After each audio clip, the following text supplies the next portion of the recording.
You've just left a toxic relationship and you are probably asking yourself some of these questions. How will I manage my hard feelings? How will I ever move on and find peace again? How will I ever forgive myself for staying too long? These are just but examples of questions we ask ourselves after leaving a toxic relationship. Healing is an emotionally challenging and a painful experience, and it will throw you in shades of depression, hopelessness, grief, anxiety, and sadness. Your life may feel like a living hell. Healing is different for everyone, but in this video, I'm going to share with you the 5 main steps you can take that will help you take your power back and reclaim the life you deserve. We also need to understand that there are only two paths to healing, regardless of the steps you take. The first path is the path of commitment and effort towards your healing journey, and the second path is doing nothing and falling for the same toxic relationship patterns. This video is for you if you've chosen the first path of commitment and effort in your healing journey. The first step is acceptance, and this involves acknowledging that there is nothing more you could have done to save the relationship. It's more of knowing that the relationship was unhealthy for you and reconciliation is not an option. It's also about seeing the relationship for what it is instead of what it was early on. Acceptance is not an easy thing, as we may still be clinging on the idea that things will go back as they were before. You can practice acceptance by educating yourself more on toxic relationship so that you can really understand the web of deceit and manipulation which been going on in the relationship. You can also write down a detailed list of what you didn't like about the relationship, as this will be an eye-opener for you that you no longer want to be part of it. It's also a step of acknowledging that it will take time and patience for you to come to terms with what's happened because you still have feelings for your toxic ex. And one of my favorite quotes for this is by Brant McGill that acceptance is the road to all change. The second step is going no contact, which simply means not contacting your ex. This is such a foundational step as it will give you the space and time to heal away from them. It may involve no stalking them on social media, no phone calls, no text messages, as well as no visiting them. Going full no contact may not be possible at times, especially where kids are involved. And for this, you may observe minimized contact by keeping your conversations brief, avoiding emotional engagements, not sharing your personal affairs with them, as well as just using factual and simple statements.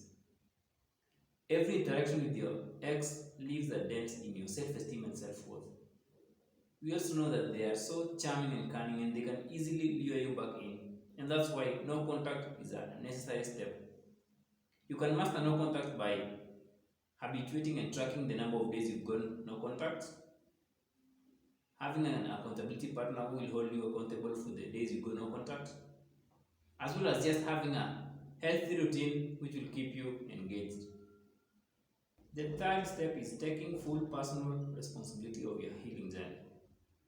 After being in a toxic relationship, we've been verbally abused so much that we even start thinking everything is always our fault and something is wrong with us.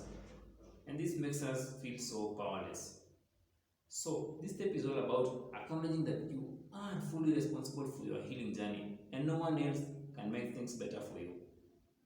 It's about focusing and committing more energy on things that will make you better instead of focusing on them.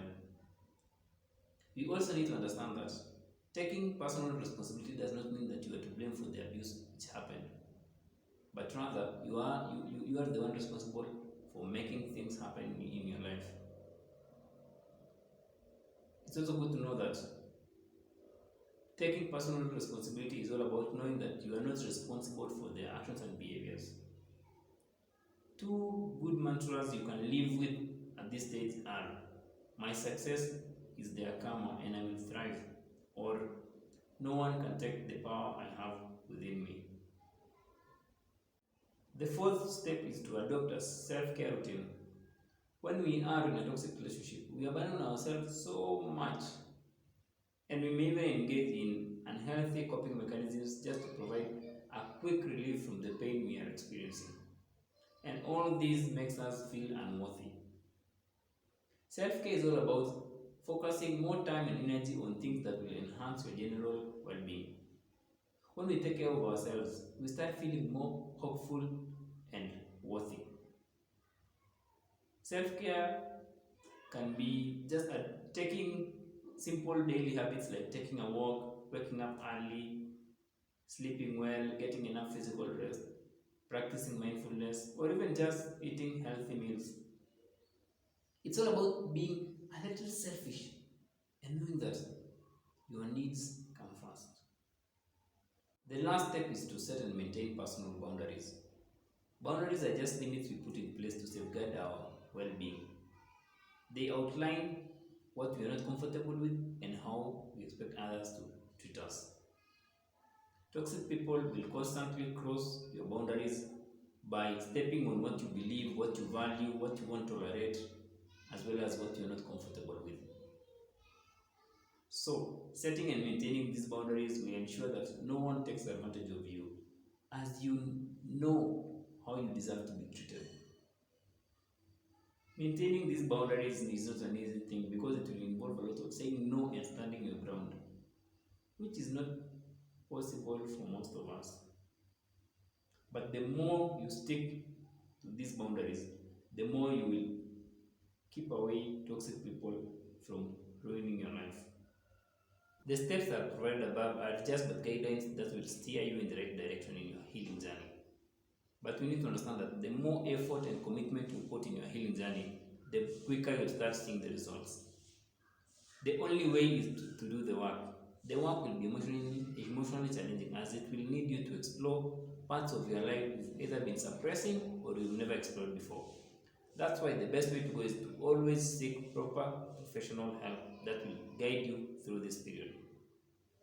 So, if you are 100% committed and would like to fully move on from toxic relationships, click the link in the description to book a free call with me or send me a message and I'll explain to you how I can help you fully move on in less than 2 months. That's it from me today. Until next time. Thank you.